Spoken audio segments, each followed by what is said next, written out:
Tomorrow night at St. James Park will feel like a small earthquake. Barcelona arrived to open their Champions League campaign away from Spotify Camp Nou because renovations have forced them on familiar turf, and Newcastle's ground, with its roars and rituals, promises to be an uncompromising proving ground. The setting is not incidental. A stadium can amplify pressure, and when an opener is played inside one of England's most intimidating arenas, the match becomes a psychological duel before tactics even enter the frame.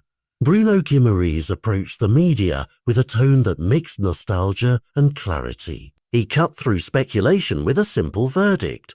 It was all just media talk, and then, rather than amplify rumours, he reframed his perspective around admiration and preparation. He admitted that as a boy he watched Ronaldinho and later studied the artistry of Iniesta and Xavi, and that personal memory explains why facing Barcelona carries a particular weight. By naming those influences shifted the focus from transitory headlines to the enduring challenge of facing great players, turning what could have been a gossip story into a neat athlete-level refusal to be defined by clickbait.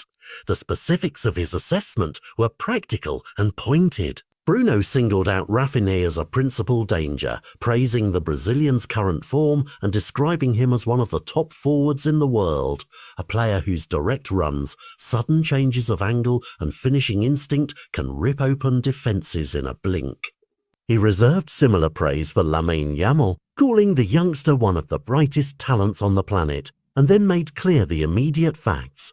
Newcastle will not face Yamal tomorrow, but the Catalans still present an array of threats in Pedri, Raphinha and Robert Lewandowski. That inventory of names gives a sense of what Newcastle must prepare for: movement, technical fluency and clinical finishing. Bruno's appraisal was neither defensive nor sensational. It was a pragmatic catalogue of respect and tactical focus.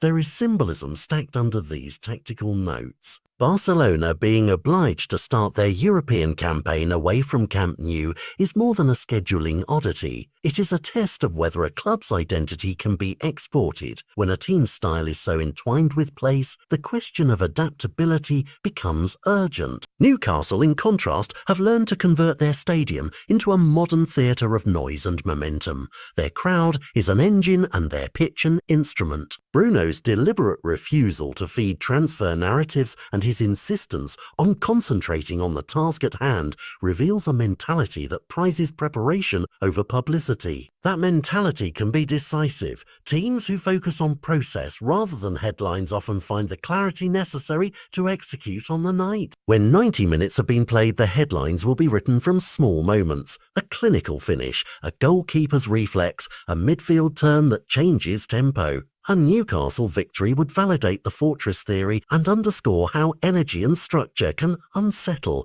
even a continental giant.